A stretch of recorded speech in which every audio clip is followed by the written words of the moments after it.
We are ready to reflect on the NFL draft. It's obviously all in the books. The dust has settled. We usually get the first RotoViz OT of the week out on a Monday, but a very special guest joining us here today, a man who was very busy over the draft period, and we're delighted to have on Danny Kelly as we get ready to talk about what the impact of where the landing spots are, how that maybe changes things, and a lot more. So we're looking forward to that. Danny, obviously you can find him over at The Ringer. Lots of amazing draft content over there. I know you've been doing the draft grades and much more to reflect on it since, but we're excited to have you on, as I mentioned. Anything else as we start off the show in the kind of the fading dust of the NFL draft?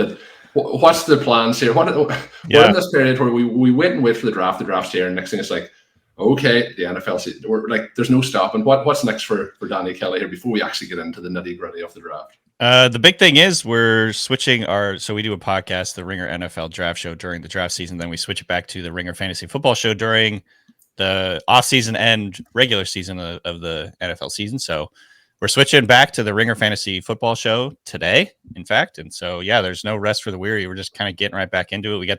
I was doing my draft or my rankings, my dynasty rankings, my redraft rankings, my rookie rankings pretty much all day yesterday. So right back at it. We're making some sneak peeks here on those takes and where these players should be. But Shawn, the draft is in the books. You did a live stream with Ben Gretsch for Stealing Bananas over the course of it. A lot of positive feedback on that. But I know they also take a lot out of you. It was a 5-hour live stream with two guys talking through it for 5 hours. How did the weekend give you some time to recover before we jump back into it here?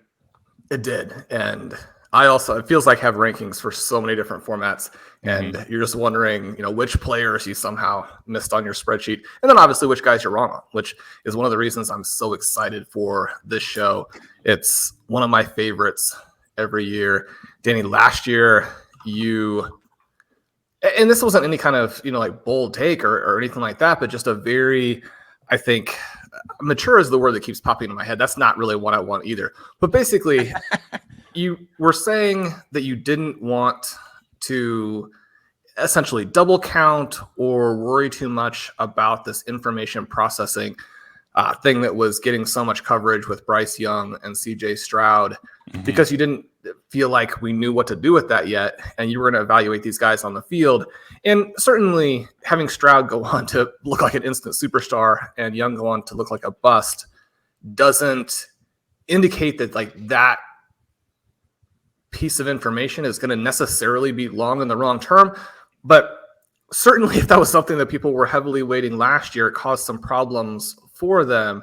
Right. So number one, just excited to have you back. Number two, that worked out very well. And then number three, we're excited to hear, how you're putting this draft class in context. And I was reading through the grades, and you're pretty friendly, right? We didn't get any Fs. We didn't get a D for the Atlanta Falcons. I know I'm that's my editor always makes fun of me. I'm a little bit too nice. And so I feel like over the years, I've gotten just a little bit meaner as we go along.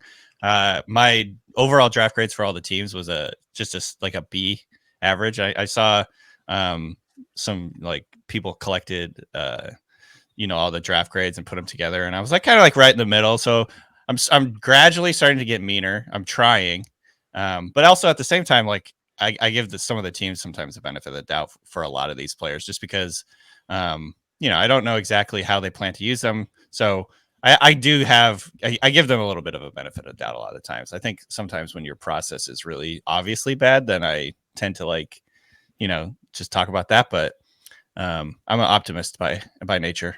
Well, Shawn mentioned the draft grades. He also mentioned that there was, the Falcons did not get an F. There was no Fs, but there was one D. Yeah. So before we go into the rankings of individual players, the draft grades, most of them, as you mentioned, they're very, positive in general. Couple of C's in there, including my Packers after their draft day moves, but there's one D in it as the Panthers. With the Panthers, obviously, we can look back now in hindsight, they traded away Christian McCaffrey to the 49ers. Then last year, they make the trade with the Bears where they trade away DJ Moore. They also ended up, in hindsight, trading away the first overall pick in this year's draft. They get a D-level draft in this draft. Is there any hope for you if this franchise, getting things together and turn it? It is obviously a rebuild, but they're not putting the right pieces kind of in place to actually rebuild the franchise. What are your thoughts on what they did in the draft and and what they've like when we look back, what they've actually given away for what they've received in hindsight. It's not looking.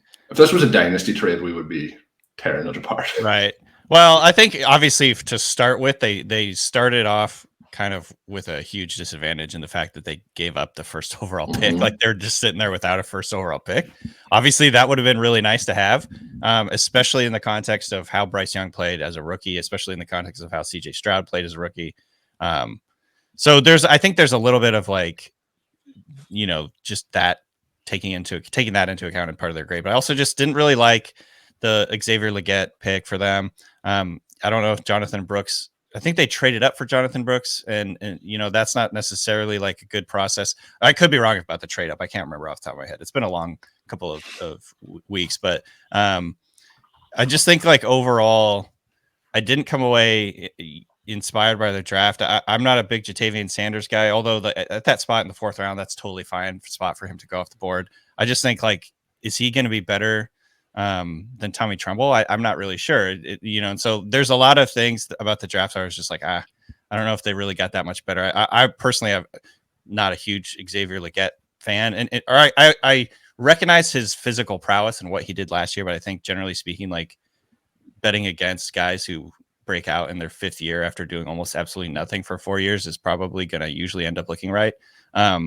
So it feels a little bit like they didn't learn from the draft big, strong, fast guy and hope he turns into something that happened last year with Jonathan Mingo. So I don't know. I'm just a little bit skeptical about what this team is doing and if they got a lot better. I did like the trade during the offseason for Deontay Johnson, but this specific draft class, I just couldn't really get excited about it. I do like Jonathon Brooks, but I mean, is a running back going to really improve their fortunes all that much at that spot? I don't know. And you are right. They did trade up to make that selection as well. So that's, like they're trading up. This is a rebuilding team that traded up for a running back in the 2nd round. So like just process wise, it just doesn't make sense to me. So the answer is no, there's no hope for this franchise. That's not at all. I mean, I have to grade based on sort of like how I had these guys graded, or else like what else are we doing here? I had Xavier Legette like in the 80s, and they traded up into the 1st round to take him. So, obviously I could be wrong for sure. I've been wrong many times in terms of like evaluating these players, but process wise, that they just, I don't know. I just felt like they made a lot of mistakes in this draft. So Dean, we're going to jump into the QBs here because, with the advent of Superflex as sort of the dominant format in Dynasty, obviously with the value you can get in best ball if you hit on a CJ Stroud and get that piece late. And the quarterbacks are more relevant now, I think, than they were. We went through this long time period where if we put a quarterback-oriented article out on RotoViz, nobody would ever read it. They're like, we don't care. Like, give us the running backs, give us the wide receivers. That's wild, yeah. But I think that we're back into this more fun period where the quarterbacks matter, and they should, because they're the most important position in football. So we have Drake Maye, JJ McCarthy, Bo Nix. And as I went through and worked on these guys, I had sort of Maye as somebody who was actually a lot better in 2022. And that made me feel better about him overall, because you're talking about that as sort of the debut season. You can see the immense upside. McCarthy, one of these guys where even when you force it, it was hard for me to see. Like, I mean, he's covered up by the offense. And then it's like, he executed when they needed to. But it's like, not like jumping off the page executed. He was fine, right? Right. And then you have Bo Nix, who, when you strip out all of these underneath passes, he actually looks very good. But it's like, will it just be so underneath? I mean, you strip out the passes, that's fine. That's one thing. But the player's preference for underneath can still really determine what your offense is going to do. So kind of 2 different things there. And then obviously he's gotten a lot of practice. He's older than these other guys.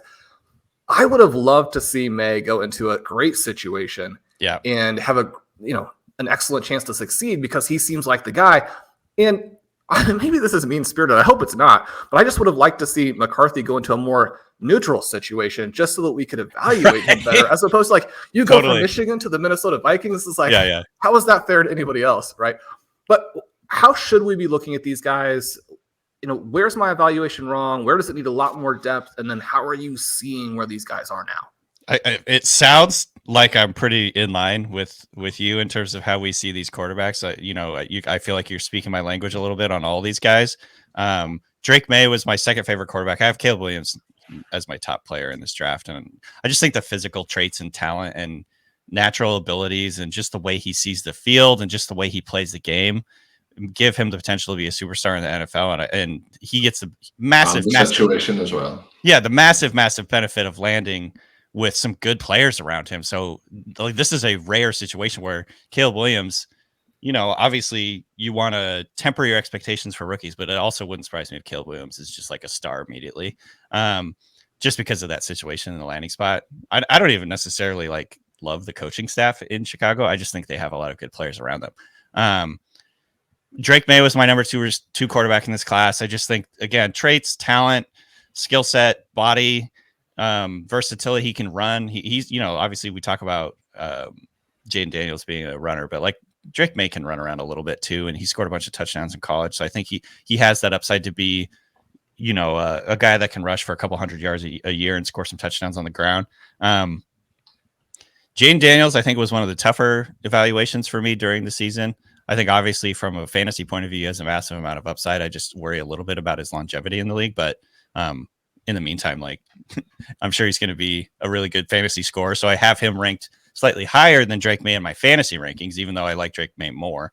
And then, what you were saying about JJ McCarthy, I can't remember who said it, but I saw a tweet a couple of weeks ago that was essentially like the lack of reps and the lack of situations that we saw with JJ McCarthy just allows us to fill that vacuum with whatever we want. You know what I mean? So there's an incredible amount of projection that goes with the JJ McCarthy pick and who he is as a player. I think it was kind of telling and interesting. And I believe this reporting because I was hearing this before the draft. Tom Pelissero tweeted today that the Vikings tried to make a Godfather offer to the Patriots, and they were basically offered their two first rounders this year plus their first rounder next year. Couldn't get a deal done. It sounds like the Patriots just really wanted Drake Maye, but the Vikings tried to trade up for Drake Maye, and ultimately ended up taking McCarthy. After a small trade up, but I think I don't know what to do with McCarthy. I think this is a similar. It's like a Brock Purdy situation where if Purdy was on a bad offense or like an average offense, I think he would look completely different, but he's not. And therefore we just this is who he is and this is what he's going to be. And I think JJ McCarthy is going to be playing in a good system with a lot of really good receivers, and he's probably going to be really good. You know what I mean? Like, I think he's probably going to end up being really good in the NFL. So, and then to Bo Nix, I agree. I see him more as like a game manager type, and I feel like even his biggest proponents, most of obviously I didn't hear everyone's opinion on this, but like even his biggest proponents in many cases were like, I don't know if he'll ever be like a top 15 quarterback, but he'll be like a guy who could start in the league. And I'm like, is that what you want in the first round? Okay. So anyways, long rambling answer, but with scrambling ability, I can get to like number one on the Bo Nix fan club. Yes. Are you talking like late career Drew, like 40-year-old Drew Brees, or are we talking like early Drew Brees where he's just like passing for 5,000 yards and all that? Maybe the portion of Drew Brees where he ended up having Phillip Rivers drafted over him. Got it. Yeah. Okay. I obviously like I am open to the idea that Bo Nix will look closer to what he did at Oregon than he did at Auburn. And I'll end up looking wrong on this, but I don't know. It's just one of those things where it's almost like boring to watch his tape. You know what I mean? It's lots of dump offs, lots of short passes, lots of wide open guys. The offense, I feel like, kind of schemed him up a lot of looks. He did make some nice throws, and he is athletic, so there is something there. I think I ended up comping him to Alex Smith. So, Alex Smith had a couple of really good years in terms of fantasy, and if he ends up having that type of career, it wouldn't be real surprising to me. Alex Smith one time the ideal QB2 on those super flex rosters. Yeah, exactly. One of the things that Blair had mentioned to me as one of the possible reasons for the Troy Franklin fall and we kind of discussed it and thought, I mean, it's unlikely really the NFL teams are looking at it like this, but he was supposedly number one and maybe by a decent margin in on target passes over expected. And so, I mean, you could certainly see how that would help his production because one of the things he's extremely efficient. And yet, I mean, that would seem to be a big plus for Nix, which is a big plus for both of them now that they're together. You had written about Franklin as being one of the best values in the draft. That Colm mentioned our Stealing Banana stream. The real downside of that was that we spent 4 hours and 45 minutes waiting for Troy Franklin to get drafted. Right. Do you like those guys together now? And does it sort of boost both of them again that they're together? Yeah, definitely. I think, the Franklin fall was weird because I felt like even a guy like Luke McCaffrey is going over Troy Franklin. That was very shocking to me. I just did not see that coming. I didn't expect that. Obviously, this is a guy with good speed and incredible production. I was a little worried about his hands and just his hands technique, and he had a lot of drops this last year. But then I'm also trying not to beat guys up too much about that type of thing because it can be pretty volatile year over year in terms of like how many drops a player has, and it's not necessarily something you need to kill a guy over. But I think it's just a combination of his body type and his drops, and I think maybe teams had a bad taste in their mouth watching him, run at the gauntlet drill at the combine. There's just a combination of factors. I think Sean Payton said they expected him to go in the second round. So I don't know what happened there. There was a couple of receivers that fell that I was pretty surprised about, but overall, I can see why teams might be concerned. He's 6'2", 177 pounds, doesn't have, I would say, elite explosiveness in the short area, even though he can get deep. And maybe teams saw him more of a, field stretching MVS type of player versus like a true number one type of player, and just didn't see as much value in having that type of player. Maybe he doesn't play special teams. So there's just a lot of variables, that go into this, but it was definitely very surprising. I love that he landed with Nix. I think that built-in chemistry we've seen that over, the last few years that really does help, when you get to the next level. So here's a good example. This is just off the top of my head. It's an anecdotal, but last year, you have Russell Wilson come in and have this amazing connection with Cortland Sutton. And he scores like however many touchdowns he had. Just trust him, just has great chemistry with him. And then all the other receivers on the team were just like worth nothing. And so hopefully this could be what you hang your hat on in terms of like the trust is there, the chemistry is there, the timing is there. It'll help both players get a running start on their careers. And that could be sort of a blessing in disguise. They fell to the fourth round. Well, it's a little bit interesting because you mentioned the gauntlet, which, I mean, it looked bad, right? It looked bad. And he just has bad technique. I think he can get coached up on it, though. He should have got coached up before the combine. Hopefully. Yeah, hopefully. Well, we had a variety of interesting guests, and I always wanted to kind of probe them on that because it just was so weird, right? And Travis Maye, for example, who, not surprisingly, is very high on Franklin, was like, that's not something that happens in an NFL football game. You don't need to care about that at all. I was also asking about this element where, I mean, the 10-yard split was awful, even though the 40 time is good. He's like, yeah, it's a little bit of build-up speed, but he actually wins immediately off the line. And so if you're looking at the 10-yard split and thinking that is specifically a problem, maybe especially for a small guy, then you don't have a good feel for what was actually happening in these games. And certainly I'm thinking to myself, as somebody who hasn't watched these guys play at great length, I'm saying all these short passes and then the concern about Franklin winning early, it doesn't seem like those things mesh. Does that go with your evaluation for Franklin where, like, if he wins early, but then once he does get going, he can beat teams vertically? It seems like that helps you all over the field. Yeah, and I never once had the thought when watching him that he was slow or anything like that. Like, in fact, I think I clipped and tweeted about it. Like, there's a play that just came to mind. I think it was against Washington where he caught like a little comeback route, turned around, squared up the corner, and then beat him off the dribble. Like, he has enough short area twitchiness to get off the line, beat guys after the catch. So like the 10-yard split thing didn't really mesh with what I was seeing at the same on tape. So it's not something I really downgraded him a ton for. Sometimes it's just like as simple as he got a bad start on that run, and so I wouldn't say that really matches up with what I saw on tape. I don't think he's slow. I don't think he lacks twitch. He maybe is just not the most explosive guy, but he's got some good body control, got like movement, quick feet, all that stuff. When we get beyond the quarterbacks we have talked about so far in the show, is there anything that we should know about the deeper quarterbacks? Is there anything to pay attention to there, or is it just these guys and nothing else? Yeah, matters? I think it was like 6 quarterbacks in the first round, and then the next one to go off the board was 6th round or something like that. I could be wrong, but it was very feast or famine with the quarterbacks this year. Something like the longest run in draft history. I think it was the most at the point in the first round that they had been drafted, and then the longest run ever for the This was a bizarre class. This was a bizarre draft. I mean, we saw 14 straight offensive players go off the board to start the draft. Your first corner didn't come off the board till I think 22. All these things are new records in draft history. So it was a bizarre outlier year, I feel like. But Spencer Rattler would be the one that interests me the most. He's a guy that I would definitely be looking for in the 4th round of rookie drafts, or late 3rd if he falls to that spot.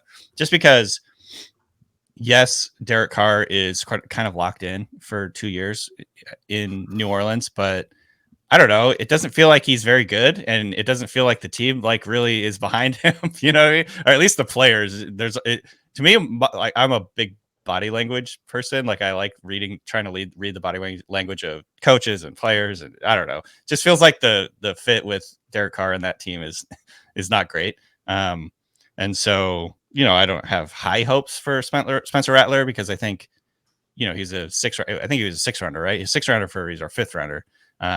But he has a really strong arm. He can really spin it when he wants to. He has the pedigree, 5-star guy. Went through his ups and downs in college, and I think came out a little bit more mature and a little bit humbled. So, he's a guy that I would probably just throw a chip on and hope it pans out. Hopefully, or not hopefully, but like if you draft him, maybe Derek Carr gets hurt, and then he gets to get some starting experience and see where it goes from there. He'd be the one guy I was mostly interested, just trade space. Is it a good sign when you're out playing an NFL football game and your injured wide receiver teammates are tweeting about you leading the other wide receivers into big hits?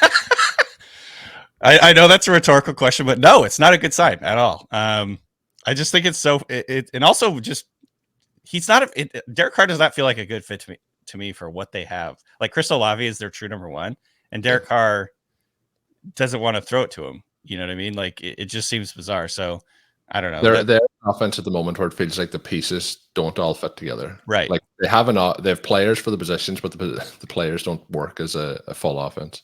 Yeah, it just doesn't.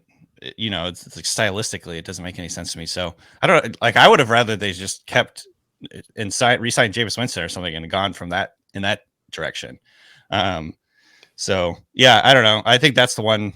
That would have been better for Chris Olave, I think. Anyway, we get some deep balls. Exactly.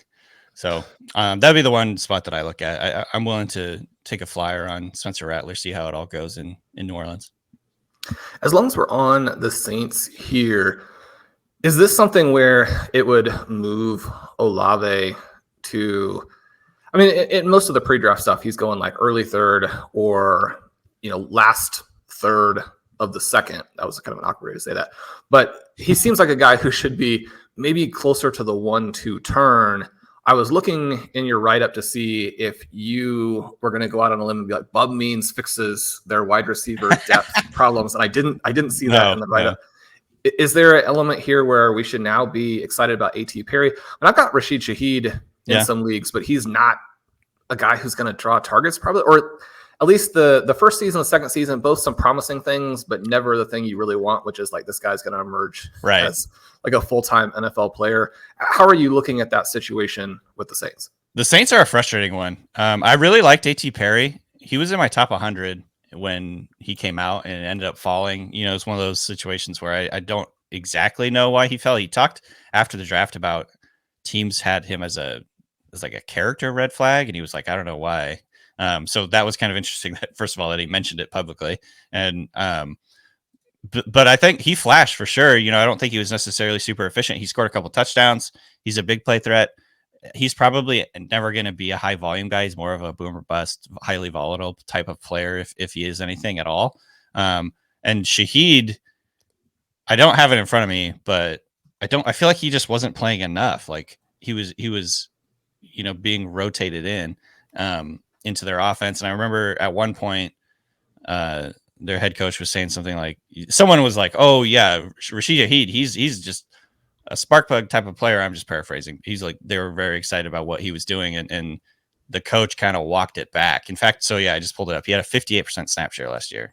So that's not really what you're looking for. If he can start playing as like the de facto number 2 behind or behind Olave, I think he has some real potential to be a big sleeper this year.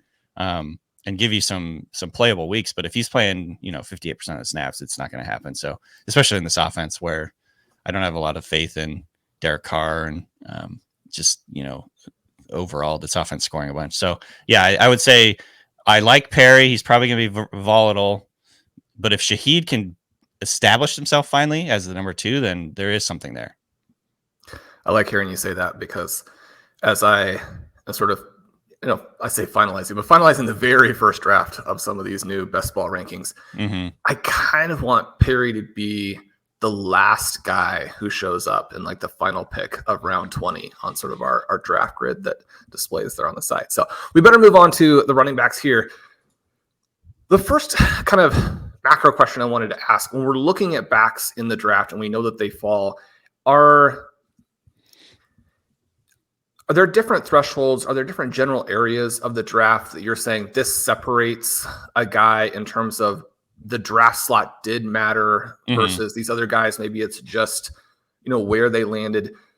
What should we be looking for, if anything, in terms of draft slot and how that relates then to fantasy? So it doesn't help a lot with this draft, but I think if you're a second round running back, that's very promising for me, obviously. When you get into the third round, that's still very hit or miss. So I would say, third round is definitely promising. It's exciting. Oh, good. They got the day 2 capital. That means the team probably likes them. Once you get into day 3, fourth round and on, I'm just like looking at fit and like opportunity. Honestly, like, and I was thinking about this morning because I'm doing a couple drafts and it's like trying to decide between a guy who like Kimani Vidal, who got taken in, I believe in the 6th round versus like Bucky Irving, who was in the 4th round. Like, is there a difference between the 4th and the 6th round? Actually, I'd like to look at the history of that because I think that would be interesting. But like in terms of like hit rate, I just think fit and potential opportunity is probably more important than draft capital in those situations. So I haven't actually done like a real study on that. It's just kind of my feeling. And then, like a guy like Audric Estime, who I really liked before the draft. I took him in the 2nd round and one draft before the draft, so that's not looking so great. But what do we do with him? He's a 5th rounder. He's stuck behind a couple different guys that it seems like the team likes, at least for the short term. So I generally look like if you get into day 2, I'm interested, but everything past that feels like a big dart throw to me. Well, Danny, since you mentioned 2 of the 3 guys from this question, I'm going to go ahead and leapfrog it up the sheet here a little bit. Yeah. Sorry. The 3 most controversial backs in our RotoViz Rookie Summit, as we're finalizing Volume 3 of the Rookie Guide, were Will Shipley, Kimani Vidal, and Audric Estime.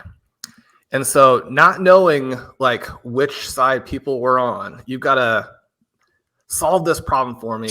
Let me know who the winners and losers of our controversy, our debate, who the winners of the debate were. What should we know about those guys? And how are they going to, you mentioned being a little bit disappointed in Estime. Is this a thing where Sean Payton is just saying, we had these 3 guys last year and none of them did what I wanted. This is my new guy, or where are we? I think you can paint it in either like however you want. It's essentially like paint whatever you want out of this picture because on one hand, Javonte Williams did not look great last year. There's a chance he may never look like the player that we thought he was when he was drafted after suffering such a major injury. There's a chance he just maybe doesn't fit. Sean Payton to me is the type of guy who just like he's kind of like Shanahan. If he doesn't like you, he's just not going to play you. You're dead to him at some point. And so there Example, a Russell Wilson. Yeah, exactly. You're gone. I mean, he just he poisoned the well before he even basically got to Denver with the whole Russell Wilson thing. So I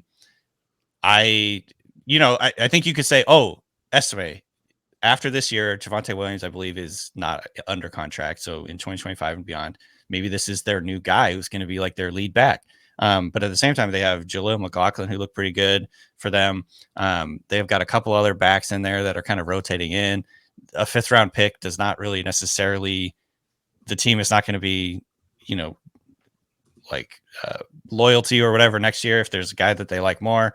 So I think it's very just again, I think it's a dart throw, but it is in terms of situations better than some others, because I think, his talent, first of all, I think he's very good. I had him graded in my top 100 before the draft. I think he's a good player. He can hit the home run. He has great size. Everybody comped him to Chris Carson. He just reminds me a lot of how Chris Carson runs.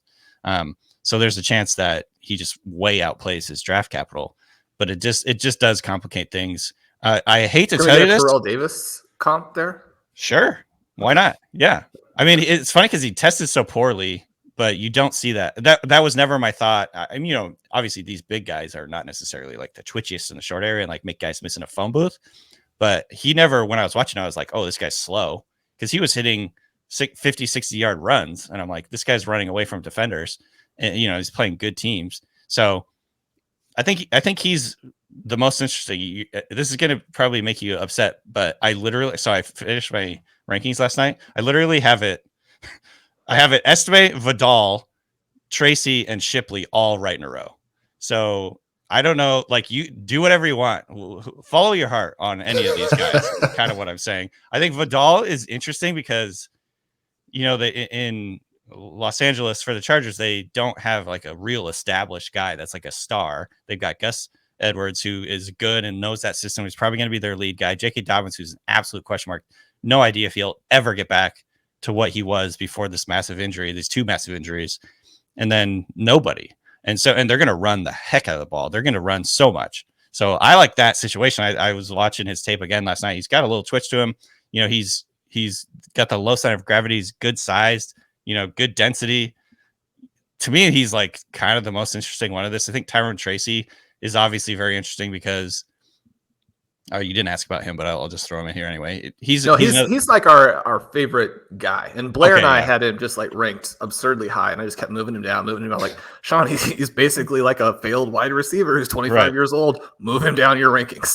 Well, I it's tough for me because he tested super well and he breaks a lot of tackles. So analytically, there's like something there. This is like the type of like sleeper you're looking for.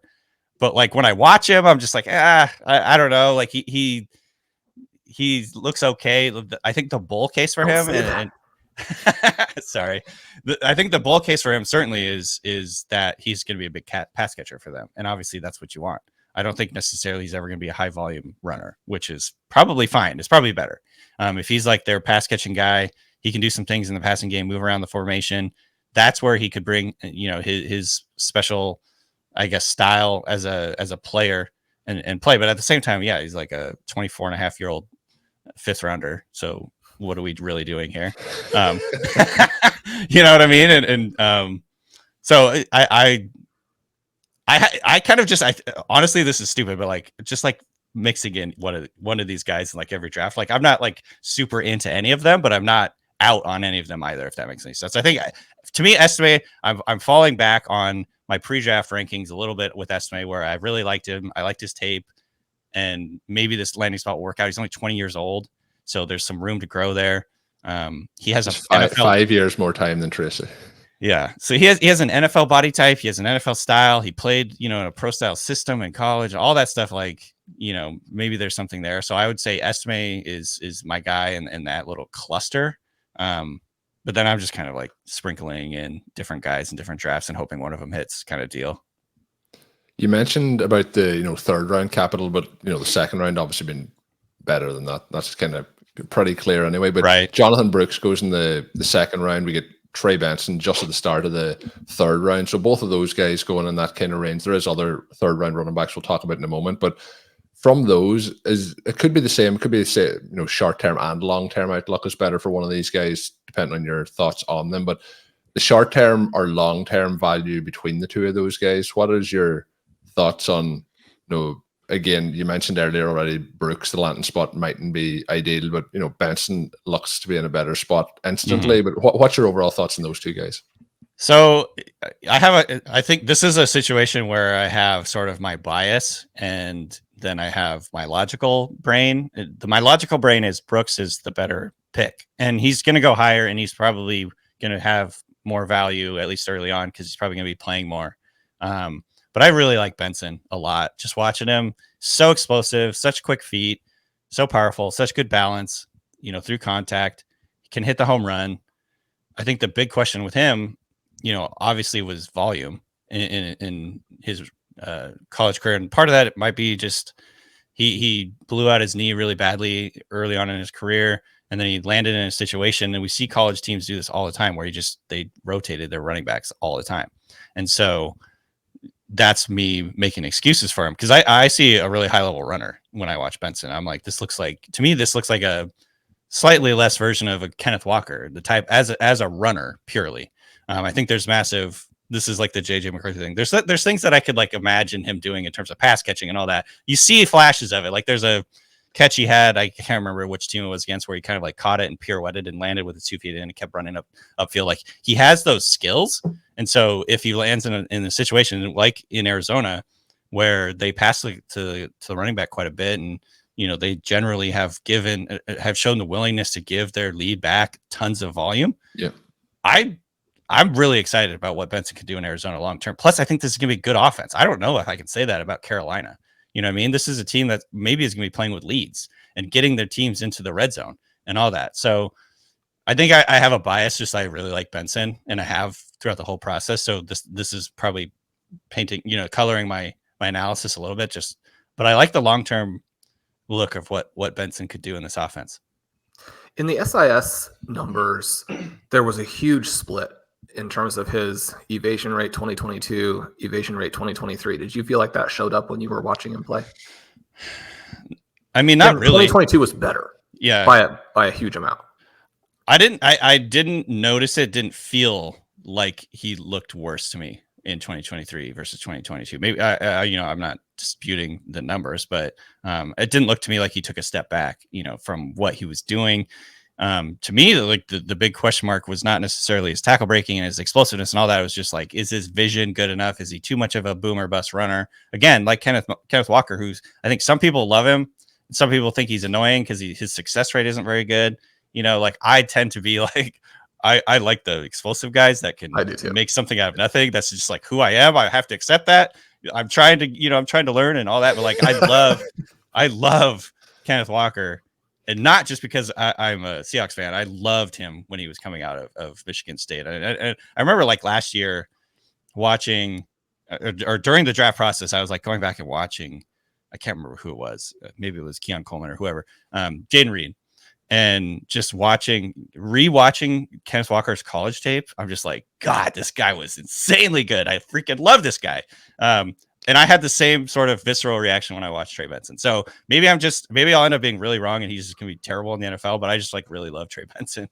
And you're not lowering anyone that's excited about Trey Benson, and the land spot. You're not lowering the anticipation or the excitement at this point. I think you're increasing it quite a bit. So yeah, let's see what happens. But it's interesting, those guys, how I feel like on a 1v1, the situation is just so more appetizing. But we do see sometimes going into seasons where a team you're completely out on turn things around. We talked at the start about the Panthers, and maybe, in 6 months' time or 12 months' time when we're, moving through the season or into the next, we're like, this is a pretty good spot to be in. So it's going to be interesting to see how those teams as well perform this season.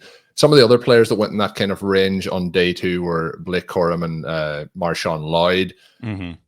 They fit into spots where they feel like they're probably clear backups to start things off. Do you have a preference between those two based on talent? And does any of the situations they're in, is it going to be their upside this season as a clear committee, or is it a case that maybe with their talent, one of them could push the starter for that work. Well, you're asking the right questions because, again, Corum and Lloyd right next to each other in my rankings. I think I lean Corum ever so slightly just because, and I think I liked Marshawn Lloyd a little bit more on tape. He's more explosive. He's more elusive. He has, I think, a little bit more, put a little bit more on tape in terms of his receiving ability. There was one play in particular, and you never want to get too anchored to one play, but I remember there was one play where he ran a vertical route. Marshawn Lloyd did. He ran a vertical route and Caleb Williams threw it to him. He kind of caught it. And again, he like pirouetted in the air and kept running without like even slowing down at all. I see those types of plays and they kind of, they stick in my brain because it takes a certain kind of athlete to do that, period. And someone that has that type of body control and hands to do that. So I think there's some upside there with Lloyd in terms of his pass catching ability.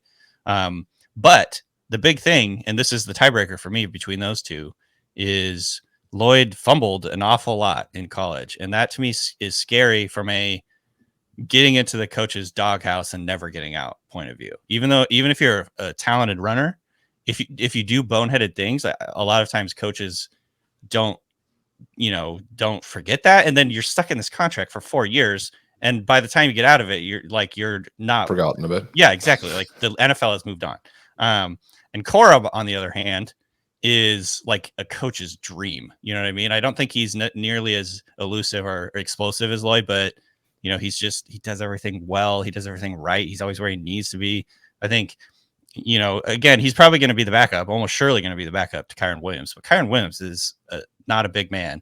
And they, I think the idea here was to build a platoon. I think Corum is going to get reps in year one. If Kyren Williams gets hurt, it is wheels up for Corum. He could have truly league-winning potential because Sean McVay only plays the guys he trusts, and that is a big deal here. So I think the landing spot with the Rams is great for Corum, relative to, like, obviously you'd wish that he was a starter, but like everything else considered, I think it's a solid spot because they want to run the ball. They ran like 28 times a game last year. And Sean McVay, generally speaking, is just going to give the ball to the guys he trusts, and I think Corum is that type of player. I love to hear you say that about the Lloyd highlight because, yeah, I mean, when you watch all of these guys, it was shocking to me how much better than everybody else in the class he looked. And yet he didn't play a ton, which, as you mentioned, if you can't gain the trust of the coaching staff, then you're not going to play.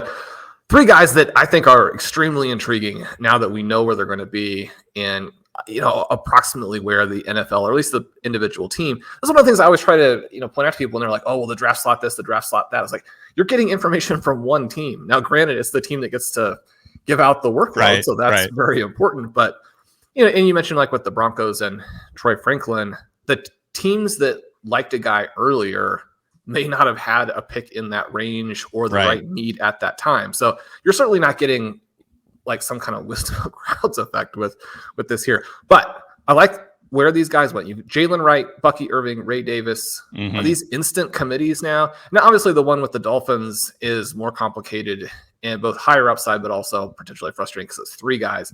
Right. How should we be looking at these 3 players in their new circumstances? I really like Jaylen Wright to the Dolphins. It's funny because not to pat myself on my back, I like to, my comps for players are a lot of times like stylistic, and I'll see like one play, I'm like, ooh, that kind of reminds me of that player. I comped Marshawn Lloyd to Josh Jacobs. I was like, if you squint just a little bit, you can see Josh Jacobs, and he lands as Jacobs' backup. I comped Jaylen Wright to Raheem Mostert, and lo and behold, he lands as Raheem Mostert's long-term successor, I think. Hopefully, if everything works out well, so to me, Jaylen Wright is like, you're going to have to be a little bit more patient because they did just re-sign Mostert to a extension, not necessarily like locking him in long-term, but you may have to wait a year and a half till he really starts to get some playing time. But obviously we've seen the upside that this offense brings. I mean, Raheem Mostert was the number 2 or number 3 running back in fantasy last year. So that upside is certainly there. I think if you're chasing ceiling, Jaylen Wright is far and away the guy you want. But you just have to be patient. You have to wait because I don't think it's going to happen this year unless a guy gets hurt, which of course could happen. So I love the Jaylen Wright one. I want every piece of the Dolphins offense I can get. I'm willing to wait, and like, especially if it's a 3rd rounder, like I don't know where Jaylen Wright is going necessarily. Early third, late second. Where have you guys seen it? Is that about the range in Superflex? I think that's where we're probably going to get him. But I think mid-second is probably where he ends up. He'll settle after people, work through kind of what your main incentives are, which is to actually score points as opposed to get somebody to play. Yeah, like the contrast between a guy like Jaylen Wright and a guy like Ray Davis, for instance, it's like Jaylen Wright he at least brings the ceiling to be a league winner, and a guy like Ray Davis is probably like, oh, this will be a guy I can fill in at my flex or something like that. You know what I mean? If things go right, and so that's kind of how I look at it. I really like Jaylen Wright. But again, you have to be really patient and kind of wait. And there's no certainty that'll ever turn into anything because he's got two good running backs in front of him. Bucky Irving is an interesting one. I had a hard time with Irving. When you see a guy who's small and slow, what's your instant reaction to that? Like NFL superstar. Yeah. Essentially, like you have to be a massive outlier. If you're slow and small, that's not a body type or like a prototype or whatever, the archetype that's going to work in the NFL. That being said, I was really excited initially watching him. He is just so elusive. So he's so low to the ground, twitchy in the short area, makes guys miss. He has a ton of broken tackles, I believe. Like analytically, if you take away his size and speed, he's really good. He's like solid. Because the best guy. I mean, Lloyd is the best guy in terms of watching him play. Irving is the best guy if you don't know how small and slow he is. If you just look at the production. Yeah. If you like black that part out, you're like, oh, this guy's interesting. And that's how I felt the first time I watched him. I was like, man, this guy is awesome. He's hitting explosives. He's making guys miss. He's doing the little thing where he squares up a defender and sort of like stiff arms and runs past him. He's like a good football player.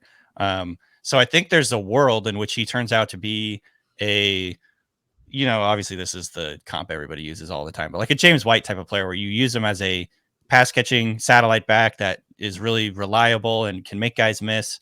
Never going to be a high end rusher in terms of on the ground, or probably not anyway. But like a guy that just gets yards and makes plays and catches the football. So I'm very interested in Bucky Irving. I think, I add in the fact that I don't know if Rachaad White really established himself as like a star last year. I think he obviously got a ton of volume, but I don't really remember feeling like, oh, this guy's a superstar. He's just a guy that like they gave the ball to a lot kind of deal. So there's also that involved. And then of course with Ray Davis, he's another guy that's like really thickly built, low to the ground. Kimani Vidal body type. He's just a bowling ball. He's going to get the hard yards. He's pretty elusive. He can be featured in the passing game. I just don't know if he's ever going to have the type of volume outside of a major injury to, to make a big difference in your team on your team. But obviously he falls into a great situation.